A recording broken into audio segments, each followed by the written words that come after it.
प्राचीन काल में ऋषि मुनियों के यज्ञ में राक्षस बाधा उत्पन्न करते थे। उस समय ऋषि विश्वामित्र बड़ा यज्ञ कर रहे थे तथा राक्षस उनके यज्ञ की अग्नि में मांस, रक्त आदि डालकर उसे अपवित्र कर देते थे। इसलिए महर्षि विश्वामित्र ने अयोध्या में राजा दशरथ से सहायता मांगी तथा यज्ञ की रक्षा के लिए उनके पुत्र प्रभु श्री राम को साथ भेजने के लिए कहा। महाराज दशरथ की आज्ञा से प्रभु श्री राम बंधु लक्ष्मण के साथ ऋषि विश्वामित्र जी के गुरुकुल पहुँचे। उन दोनों को महर्षि विश्वामित्र ने अनेक प्रकार के अस्त्र शस्त्र प्रदान किए। एक दिन ब्राह्म मुहूर्त में उठकर अपने नित्य कर्म तथा संध्या उपासना पूरी करने के बाद राम और लक्ष्मण गुरु विश्वामित्र के पास गए और उनसे बोले, गुरुदेव, कृपा करके हमें यह बताइए कि दुष्ट राक्षस यज्ञ में विघ्न डालने के लिए किस समय आते हैं। यह हम इसलिए जानना चाहते हैं कि यज्ञ की रक्षा में हम पूर्णतः सिद्ध हो जाएं। कहीं ऐसा न हो कि हमारे अनजाने में ही वे आकर उपद्रव मचाने लगे। राक्षस कब आते हैं यह जानकर हम सतर्क हो जाएंगे। राजा दशरथ के वीर पुत्रों की यह उत्साह से भरी बातों को सुनकर वहां पर उपस्थित सारे ऋषिमुनि अत्यंत प्रसन्न हुए और बोले, हे रघुकुल के भूषण राजकुमारों, यज्ञ की रक्षा करने के लिए तुमको आज से 6 दिन तथा रात्रि तक पूर्ण रूप से सावधान मुद्रा में और सजग रहना होगा। इन 6 दिनों में गुरु विश्वामित्र जी मौन रहकर यज्ञ करेंगे। इस समय में आपके किसी भी प्रश्न का उत्तर नहीं देंगे क्योंकि वे यज्ञ का संकल्प कर चुके हैं। 6 दिन और 6 रात्रि तक यज्ञ की रक्षा करने की यह सूचना मिलते ही राम और लक्ष्मण दोनों भाई अपने समस्त शस्त्रास्त्रों से सुसज्जित हो गए। 5 दिन और 5 रात्रि तक श्री राम और लक्ष्मण निरंतर बिना किसी विश्राम के सतर्कता के साथ यज्ञ की रक्षा करते रहे। इन 5 दिन तथा रात्रि में यज्ञ में किसी भी प्रकार की विघ्न अर्थात बाधा नहीं आई। 6वें दिन राम ने लक्ष्मण से कहा, भाई सौमित्र, यज्ञ का आज अंतिम दिन है और उपद्रव करने के लिए राक्षसों की आने की पूर्ण संभावना है।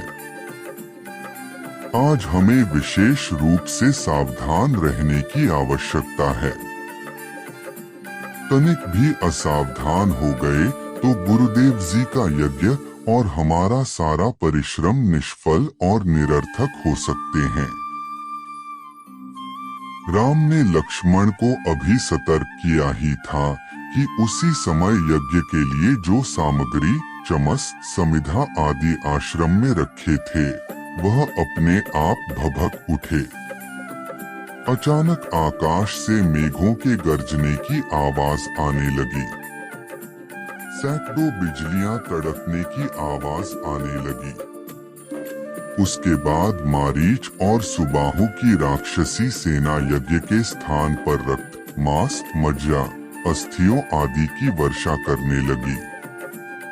यज्ञ में बाधा आ रही है यह देखकर श्री राम ने उपद्रवकारियों की ओर देखा। तब आकाश में मायावी राक्षसों की सेना को देखकर राम ने लक्ष्मण से कहा, लक्ष्मण, तुम धनुष पर शरसंधान करके सावधान हो जाओ। मैं मानव अस्त्र चलाकर इन महापापियों की सेना का अभी नाश कर देता हूँ। यह कहकर राम ने अत्यंत फुर्ती और कुशलता का प्रदर्शन करते हुए उन पर मानवास्त्र छोड़ा। श्री राम ने छोड़ा हुआ वह मानवास्त्र आंधी की गति से जाकर मारीच की छाती में लगा। अस्त्र के वेग के कारण मारीच उड़कर 400 कोस दूर समुद्र के पार लंका में जा गिरा।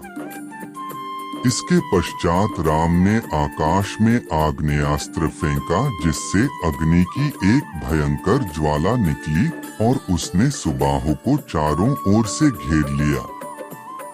इस अग्नि की ज्वाला ने क्षण भर में उस महापापी सुबाहु को जलाकर भस्म कर दिया। जब उसका जला हुआ शरीर पृथ्वी पर गिरा तो एक बड़े जोर का धमाका हुआ। उसके आघात से अनेक वृक्ष टूटकर भूमि पर गिर पड़े।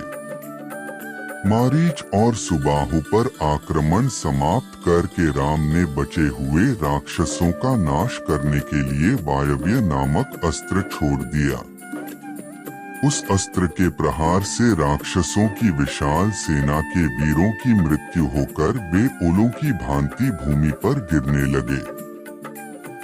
इस प्रकार थोड़े ही समय में संपूर्ण राक्षसी सेना का नाश हो गया। चारों ओर राम की जय जयकार होने लगी तथा पुष्पों की वर्षा होने लगी। निर्विघ्न यज्ञ समाप्त करके मुनि विश्वामित्र यज्ञ वेदी से उठे और राम को हृदय से लगाकर बोले, हे रघुकुल नंदन, तुम्हारे बाहुबल के प्रताप और युद्ध कुशलता से आज मेरा यज्ञ सफल हो गया है। उपद्रवी राक्षसों का विनाश करके तुमने वास्तव में आज सिद्धाश्रम को कृतार्थ कर दिया।